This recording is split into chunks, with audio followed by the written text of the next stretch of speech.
I'm going to make a video right now that's totally out of character. It's not related to health at all. It's more related to how to rule the world, and that's exactly what it's going to be called. People, we have developed a system on a base called economics, and I hear so many people online and stuff and on news, well, we got to change the budget to this, and we got to add a budget to this, and we got to do this with a budget and that with a budget, and that's about only people ever seem to be able to think of is how to work within this system. Well, people, we have to have some original thinking because it's not working. Our system is bankrupt and corrupt. It is so corrupt in so many areas, it is unfixable. There's only two things can happen. You literally have to go through like the old people did and execute so many people just to get it right again. Or you have to come up with a way of originally thinking to make a permanent change so that economics never again could polarize and bring corruption. And I've done that, and I want to present what I believe would work. I am so tired of all the corruption that I sat down, and having taken utopias when I went to university, I had gone through books like Walden 2 by B.F. Skinner, which is a very famous older book on a utopia. And I had thought about all these ideas, and some of them were pretty good. And all of my life I've kind of pondered them. And then I'm sitting here one day, and all of a sudden I came up with a way I thought would be right to run the world. It wouldn't change our way of running it, but it would make it fair. By making this one change, I take all of us and turn us into millionaires. And what I do is I eliminate the very concept of money. And everybody who's gainfully employed will have all of society's benefits from the cradle to the grave. We would have 45 years worth of hours at 8 hours a day, 5 days a week. And that 8 hours a day, 5 days a week would include a month's holiday a year, weekend stats, and your birthday. Yes, because this is about people, I'm adding your birthday. I debated on that one. Now, when those hours run out, you'd simply continue to get all the benefits of society. Right to the grave. In the meantime, university students, if you've got passing grades, you would have all the benefits of society. You could be married, have a family, have a home while you're learning to become a greater contributor to our world. And we wouldn't begrudge it. We'd be very happy. I think it's criminal that university students end up having to have so much debt and then having some mortgage company tell them because they worked hard to be greater contributors that they're no longer eligible for mortgage because they have too much debt from student loans. That is just the most sick and pathetic way a society can be run. It is punitive toward those who try to do the most for our world. And that is the exact opposite. I guess the money they save are the checks they hand out to criminals when they get out of jail. That's the other end of the spectrum. It makes no sense to me either. That's our rant, my pet rant, I guess. But people, if we eliminated this, I would like you to understand. Handicapped, I think I said you would get all the benefits of society from the cradle to the grave. You would be contributing what you could, and if you couldn't, you'd still get all the benefits of society. I would no longer see handicapped that have nothing but broke. Oh yes, we're spending thousands. We got you a wheelchair, we got you this, we got you a therapist, we got you that, we got you the other. But you know, not a darn dollar of it goes in your pocket, buys you a shirt or a pair of pants or a skirt or a sandwich. It's forcibly spent for you whether you like it or not, and you're told how well off you are because of it. I'm sorry, I don't agree with that. Handicapped should have all the benefits of society from the cradle to the grave, along with seniors and university students. Those are areas that are absolutely wrongfully, despicably treated in our society. Crime. There'd be so much crime eliminated. Think of everything from robberies, home invasions, purse snatchings. Nobody would risk these things. There'd be no banks to rob anymore. Nobody would risk it. Why would they when they simply would go into a store and they go take what they want? And they would still go up to the till and swipe your card. And the reason for that wouldn't be because we would have money, but because there has to be some way of inventory control so the products can be replaced. You know, that's what it would have to be. Backyard inventors, you'd have something different. In your back garage or wherever you're working, you'd have a separate card that would not interfere with your everyday card. And that card you'd swipe when you went into your garage, you'd work on your invention. If you came up with something that society really loved, every one of those hours that you spent in your evenings would be taken off the hours you still have to work, and you would simply be able to retire sooner again. Maybe even with little bonus hours if you did something really good. You never know. We'd have to see how those things work. People, here are the benefits of a cashless society, and I'm telling you, if the capitalists come up and say, well, yeah, okay, we'll remove the cash, we'll make it all debits and credits, yeah, we'll just run it that way, we don't need banks, I agree. No, that's the same different pile. That does not solve anything. It has to be totally eliminated. There is no concept of money. There's no records keeping in the area of who owes what or cash or anything. No taxes, no credit card debt, no mortgages, no nothing. You want to fill your tank up, you go to the garage, you fill it up with fuel. The guy that runs the garage is working his hours off.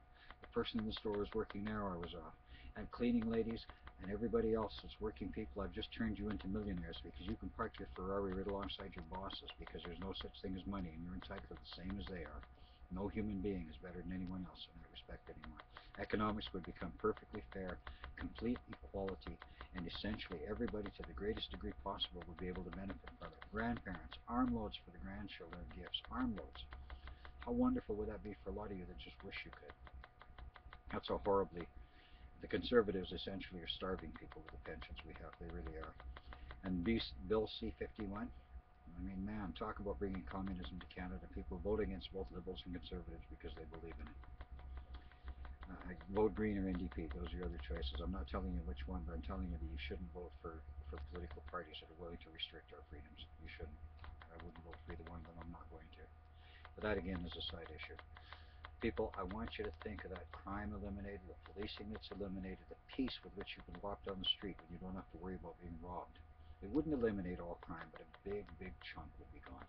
And for any society, a big chunk being gone is a good thing. Now I'm going to talk about the advantages of doing this. Planned obsolescence could be gone.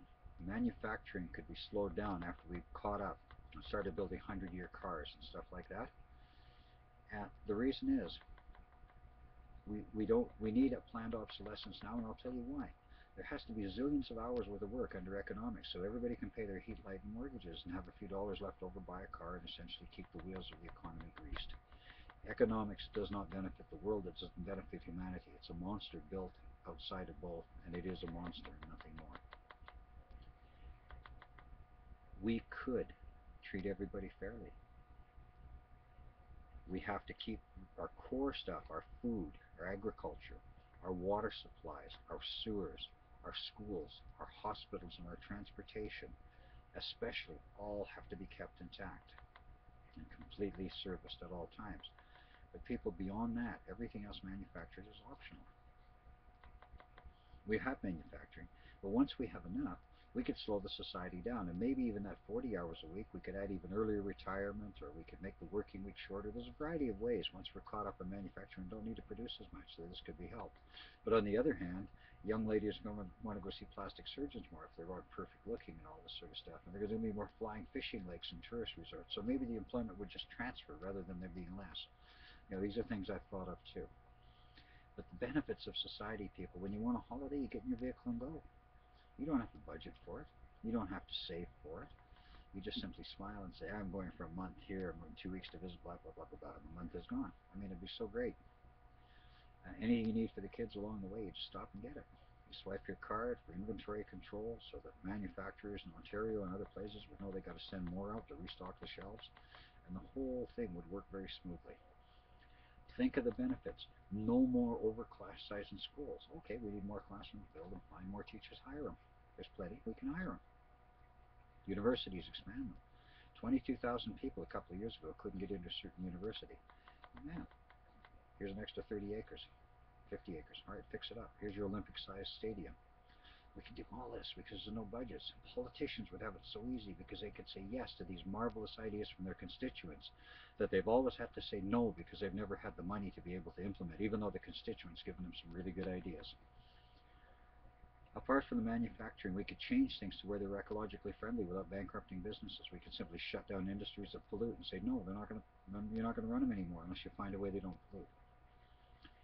And any people that were unemployed as a result of that would simply be continuing in a form of unemployment to get all the benefits of society till they could be reemployed with a new industry that wouldn't pollute in their area.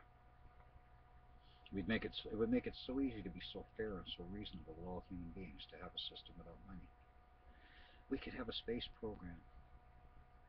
Highways could be kept at optimum. Bridge repair could be kept at optimum. We could have beautiful cruise ships. We could go anywhere, do anything, because there'd be no such thing as money restricting and handicapping us all the time. And there'd be no need to fight with our neighbors. They have no money, we have no money. They have no reason to be miserable and protective and private property-ish, nor would we. We could be much more generous in our attitudes toward one another and our fellow man. There'd be so much peace brought to our society by this, so much peace brought to the world. And the distribution of wealth, We have friends that don't have water supply. Okay, so we build them some desalination plants and send them just as a gift, being a friendly country. One day they'll send something back as our friends for being friends with them. There'd be so many easy ways we can do it because we don't have to think it's going to cost us so much. No, I can't do this, I can't do that, I can't do that. And the other thing is we've amassed so much debt already that so much of our money from taxation is going for interest that the government keeps trying to find ways to steal a few cents more. And literally it is stealing when they take it out of the mouths of your children. And why? Because they have so much debt they can't service the interest and run the economy at the same time. That's why. It's not because if we had no debt, our taxation structure would make our lives lavish in Canada. It would make it lavish. The debt stops that from happening. And the Liberals were bringing us out. The Conservatives are putting us back in.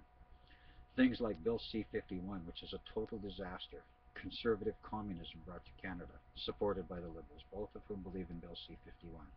People, I know a lot of you like to smoke pot, but don't vote for them because if they support Bill C-51, that is a nightmare. Pot is an inconvenience. The Bill C-51 and voting on behalf of what that'll do to us is much, much, much more important. NDP and Green. There are two other alternatives. I'm not telling you which one, but please vote for one of them and get rid of the old line parties who both want to restrict our freedoms with Bill C-51. I disagree totally. Other things, people, in our society. We could have our own space program. Build as lavish as you want. There's no budgets. We could explore the universe without having to worry about its cost. It wouldn't cost us 2.5 cents, let alone $2.5 billion to put a rocket up in space. If we have to send 50 a week, that would be pretty ambitious, but you get the general idea. And to get stuff up in space that we needed, we could build anything we wanted because there'd be no budgets restricting us. Budgets and economics hold us back. They prevent society from moving forward because they restrict what you do. Any one of you who has even had to not go for a drive on the weekend because you couldn't afford gas, anytime a child is taken by a store and she's hungry and she's refused food because you can't pay for it, our corporate monsters have shown their heads. They're child abusers. Anytime a child doesn't eat properly in this society, your government and your corporate leaders are child abusers for withholding it for economics. And that's all they are, and they should be criminally charged accordingly. I explained how our medical systems, like Nazi Germany, I've explained a lot of things, and we're getting kind of to the end of this. In the end, people, we would have a society where we would manufacture everything we need plus luxuries, but it would still be a lot less than we're manufacturing now. There'd be less pollution. We could legislate solar panels on every roof, and they'd cost nothing. We could legislate windmills everywhere. It would cost nothing. We could tell every senior, every person, when you redo your roof, it's free, but you have to put on solar panels. People would love it to get rid of the pollution. Help recharge your electric cars and stuff like that, because we'd instantly get rid of fossil fuels and we go to electric. So people, these are the kind of things that really and truly, and there's a million more. I've got a document that's going to go underneath this. It will say a lot of the same stuff, but there's going to be a lot of things added, and it's probably going to be a lot more coordinated because I'm just winging this off the top of my head like I do with all my videos. I'm not good at making them. I can't sit here and hold notes because they'd be right in front of my eyes, and there's so many things I'd be looking down all the time like this. So I try to wing them and remember what I can, and at 65, I don't remember quite as good as I used to. But people, the entire document now is going to be underneath. It's called A Brave New World. And that entire document is the core of what I believe we should change our world to. And I'm asking everybody who hears this in every country, start your own political party. Refuse to vote for the old line parties who will only deal with economics. And let's make this positive change where all of us working people, all of us average people would have wonderful lives, instead of just looking at a few having them and seeing them on television where the resorts for the rich and stuff are. I have offered you all the status of millionaires with this because every one of you will have far more benefits of society than you ever had before, and it will be equal to the benefits of the wealthy. I'm not going to belabor this anymore. This is the end of the video, and the full document's underneath. Please take the time and look at it because it will make as much sense or more than what I have here. And please start your own political party, start Green Party, start whatever is necessary to get rid of these people and to put something together that will actually work again and make our country, instead of a Nazi land of government and corporate rights, an actual land of human rights again, which is originally how democracy was designed and has been removed through corporate greed. Thank you.